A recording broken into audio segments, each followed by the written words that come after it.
तो भैया गाड़ी है मारुति की इको और इसकी आज अलाइनमेंट चेक करेंगे DIY, यानी आप घर पे अलाइनमेंट कैसे चेक कर सकते हैं। वैसे कोई प्रॉब्लम नहीं है और इसको चेक करके भी देखेंगे कि अलाइनमेंट की ज़रूरत इसमें है या नहीं है, या वैसे ही अलाइनमेंट वालों को पैसा देने की क्या ज़रूरत है, तो वो भी चेक करेंगे। वो भी आप घर पे चेक कर सकते हैं। तो पहले गाड़ी को एक सरफेस थोड़ा सा प्लेन सा हो उस जगह पर लगाते हैं, क्योंकि वो थोड़ी सी अलाइनमेंट की एक्यूरेसी सही आएगी। तो नमस्कार दोस्तों, मैं हूं लीला सिंह, आपकी कार का व्हील अलाइनमेंट एक्सपर्ट, और आप देख रहे हैं यूट्यूब चैनल अलाइनमेंट गुरु। तो आइए गाड़ी को एक अच्छी जगह पर लगाते हैं। गाड़ी को एक ऐसी प्लेन जगह पर लगा लेते हैं, चला के भी देख लेते हैं कि इसका स्टीयरिंग वगैरह सीधा है नहीं। देखिए वैसे स्टीयरिंग तो सीधा लग रहा है, ये स्टीयरिंग है और गाड़ी ठीक चल रही है। तो गाड़ी का स्टीयरिंग व्हील तो सही है, ठीक है ना। ये भी एक ज़रूरी है देखना, क्योंकि स्टीयरिंग टेढ़ा होता है तो मज़ा नहीं आता चलाने में। तो भाई पहले टायरों की कंडीशन चेक करते हैं कि टायर घिस रहा है, क्या कंडीशन है। ये पीछे वाले टायर हैं, देखिए पास में लाओ। टायर वैसे सही घिस रहा है, कोई प्रॉब्लम नहीं है, लेकिन इसमें थोड़ा सा अनइवन घिस रहा है। अब अनइवन क्यों घिस रहा है वो मैं आगे वीडियो में बताऊँगा। इस वाले टायर को भी चेक करते हैं। पीछे तो अलाइनमेंट होती नहीं है, आगे होती है। तो आगे देखिए ये हल्का सा अंदर से घिस रहा है। जैसे आप ऐसे हाथ फेरेंगे, ऐसे हाथ फेरेंगे तो ये हमें रोक रहा है, यानी स्मूथ नहीं है। और ऐसे जब हाथ फेरते हैं तो स्मूथ है, यानी बाहर से हमारा टायर अंदर की तरफ घिस रहा है। वो किस वजह से घिस रहा है, वो होता है अलाइनमेंट की वजह से। और वही चीज़ हम चेक करेंगे आज, अलाइनमेंट कितना आउट है। इस वाले टायर को देखें, ये वाला टायर राइट का है, थोड़ा सा इसमें अनइवन आ रहा है। यानी अनइवन क्या है, जो ऊंचा नीचा घिस रहा है, इधर से भी घिस रहा है और इधर से भी घिस रहा है। और हल्का सा जो घिस रहा है वो अंदर की साइड थोड़ा ज़्यादा घिस रहा है। देखो मैं काट के दिखा देता हूँ, ये देखिए ये जो घिस रहा है, ये वाली चीज़ ज़्यादा घिस रही है, ये कम घिस रही है। तो ये होती है अलाइनमेंट और कैमर की वजह से। ठीक है सर, एक बार ये वाला टायर भी चेक कर लेते हैं। ये वाला भी ठीक है, यानी चारों टायर इसमें JK के लगे हुए हैं। और JK का जो ये मॉडल है इसमें थोड़ी सी प्रॉब्लम है, ये ऊंचा नीचा घिसता ही है। मतलब कोई टायर की जो रबड़ कंपाउंड है वो ऐसी होती है कि थोड़ा गड्ढे डालता है या ऊंचा नीचा घिसता है। यानी जो इसकी रबड़ कंपाउंड है थोड़ी हार्ड है, और हार्ड होने से ये सड़क पे हाई स्पीड में उछलता है, और उछलने से उसमें अनइवन घिसता है। तो ये ऊंचा नीचा जो घिस रहा है ये तो उस वजह से घिस रहा है। ठीक है, कुछ ज़्यादा हवा भी करनी पड़ती है। जैसे हमारा ये जो गाड़ी है वो थोड़ा कमर्शियल है और इसमें उसी हिसाब से वेट भी ज़्यादा रहता है। कई बार सवारियाँ भी ज़्यादा हो जाती हैं और भी सामान हो जाता है, तो उस वजह से हवा का जो प्रेशर है वो भी हमें ज़्यादा रखना पड़ता है। वैसे गाड़ी के हिसाब से हवा होनी चाहिए, लेकिन जब ज़्यादा लोड होता है तो प्रेशर भी ज़्यादा रखना पड़ता है, और उसकी वजह से हमारे टायर पर इफेक्ट आता है। तो ये कंडीशन है टायरों की। गाड़ी कितनी चली हुई है अभी, 1,02,000 चली हुई है गाड़ी। गाड़ी काफ़ी चल गई है वैसे। और इसमें जो टायर हैं वो अभी डलवाए हैं इन्होंने दूसरी गाड़ी के। वैसे टायर सही चल रहे हैं, कोई प्रॉब्लम नहीं है। एक बार इसकी अलाइनमेंट चेक कर लेते हैं। ये जो टायर है ना हमारे, ये सीधे ऐसे रहने चाहिए। कई बार हमारा टायर ऐसे होता है या ऐसे होता है, तो वो कैम्बर होता है। अब इन गाड़ियों में कैम्बर तो एडजस्ट होता नहीं है, उसको हम एडजस्ट नहीं कर सकते हैं। बाकी जो अलाइनमेंट है, जैसे टायर हमारे फैल जाते हैं ऐसे या ऐसे, वो हम एडजस्ट करते हैं। तो वो आज DIY करेंगे धागे की सहायता से इसकी अलाइनमेंट, और अलाइनमेंट कितनी आउट है उसे एडजस्ट भी करके दिखाएंगे। ले भाई लगाइए, उधर पकड़िए, यहाँ धागा पकड़िए। देखिए यहाँ टच कर रहा है धागा, इधर लाओ, पास में लाओ।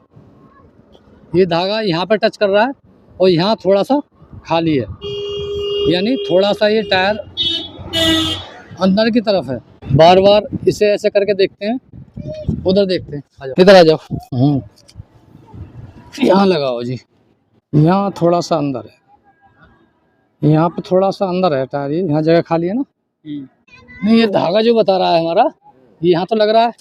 अब हम यहाँ भी लग रहा है, अब इसे थोड़ा यहाँ करते हैं तो हाँ, ये देखो ये ना अंदर है, थोड़े टायर अंदर है। चलो हल्का सा, हल्का ही है, वैसे ज़्यादा फर्क नहीं है। कैमर कैमर चेक करो। कैम्बर तो सही है, देखो ये ना, ये जो सीधा है गाड़ी की इसकी, ये होता है कैम्बर। अब इनमें एडजस्ट तो होता नहीं है, वैसे ये सीधा है क्या कह रहे हो? एडजस्टमेंट तो क्यों नहीं होता? ना, उसमें एडजस्टमेंट नहीं है। इसमें क्या बात है, हमें करना है।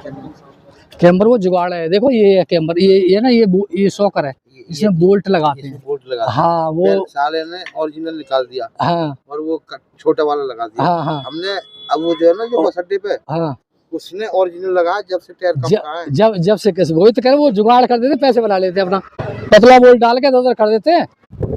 अभी धागे से हमने नापा है इसको, दोनों टायर हल्के हल्के अंदर की तरफ हैं, यानी जो इसके जो अलाइनमेंट है वो प्लस में आउट है, और इसीलिए ये टायर बाहर से घिस रहा है। तो इसको एडजस्ट करेंगे, देखिए यहाँ से, ये आपका ये नट है, इसको खोलेंगे पहले। चलो ये कोई फील होगा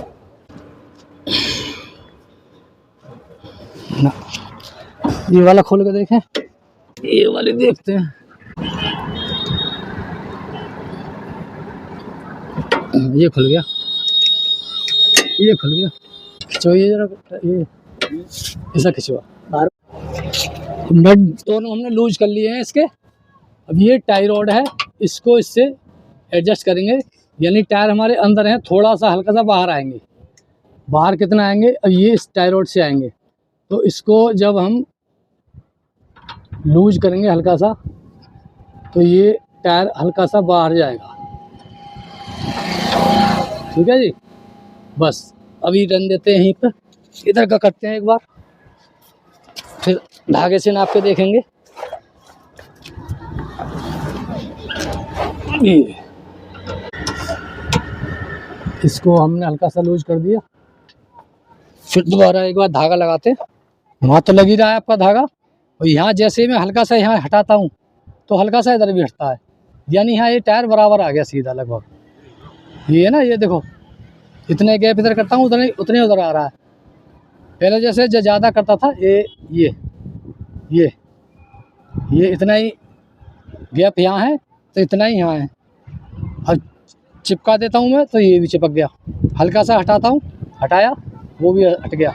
इसका मतलब ये टायर हमारा सीधा हो गया, अलाइनमेंट यहाँ सही हो गई बराबर।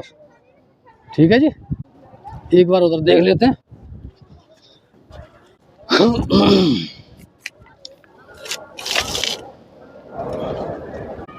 यहाँ भी बराबर आ रहा है, बाहर का आगे वाला बाहर आ रहा है थोड़ा सा, और ये बाहर आ गया हल्का सा ज़्यादा, यानी इसको अंदर करेंगे जब टच करेगा ना, ये थोड़ा सा ज़्यादा हो गया है, क्योंकि हम जैसे हटाते हैं हल्का सा, तो ये यहाँ पे अभी गैप बना हुआ है पीछे वाले में, है ना,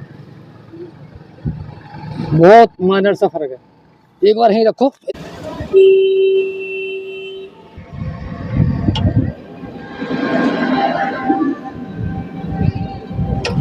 चलो जी,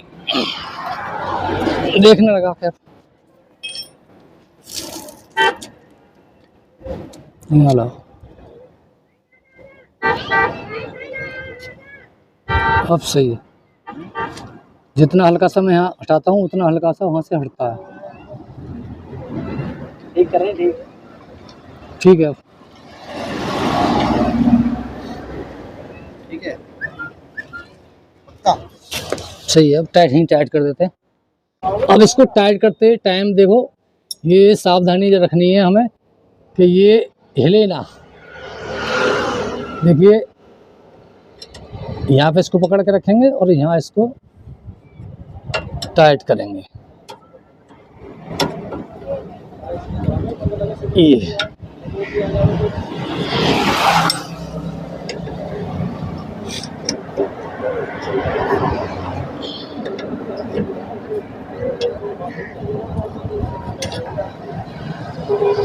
ठीक है, हो गया टाइट।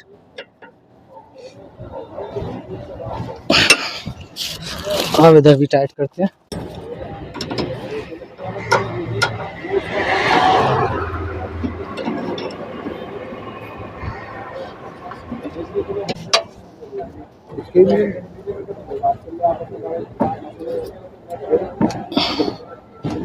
अलाइनमेंट तो इसकी पूरी कर दी है, बिल्कुल परफेक्ट 0-0। अब थोड़ा चला के देख लेते हैं स्टीयरिंग वगैरह सही सेंटर में आया नहीं आया। चलिए चला के देखते हैं। बट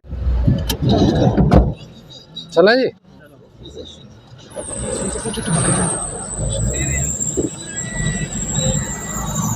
पहले स्टीयरिंग हल्का सा लेफ्ट में बता रहे हैं ना? नहीं, स्टीयरिंग सीधा है, स्टीयरिंग सीधा है। यहाँ रोड सीधा है और यहाँ हम स्टीयरिंग यहाँ सीधा है। देखो स्टीयरिंग हल्की सी लेफ्ट को जाती है गाड़ी भाई, ये है ना, ये देखो ये जा रही है ना, ये टायर की वजह से है। वैसे हल्का सा है, हो सकता है रोड की वजह से लग रहा है। देखो यहाँ नहीं है, अब नहीं लग रही है, सही है। स्टीयरिंग भी सीधा। 1-2 दिन चला के देख लो या तो, और अगर लगे कि थोड़ी सी लेफ्ट को जाती है गाड़ी तो इधर का टायर इधर और उधर का उधर, ये कर लेना बस, ये समस्या ख़त्म हो जाएगी लेफ्ट जाने की। क्योंकि हमारा स्टीयरिंग आ गया सीधा और गाड़ी वैसे सीधी है। बस वो है थोड़ा सा जो लेफ्ट जाती है वो केवल ढलान ज़्यादा होता है ना रोड पे, उस वजह से भी जाती है। और फिर थोड़ा सा टायर भी कोई 19-20 का फ़र्क होता है तो उसकी वजह से लेफ़्ट जाने लगती है। तो ठीक है भाई, फिर मिलेंगे अगली वीडियो में एक नई जानकारी के साथ। तब तक के लिए जय हिंद, जय भारत।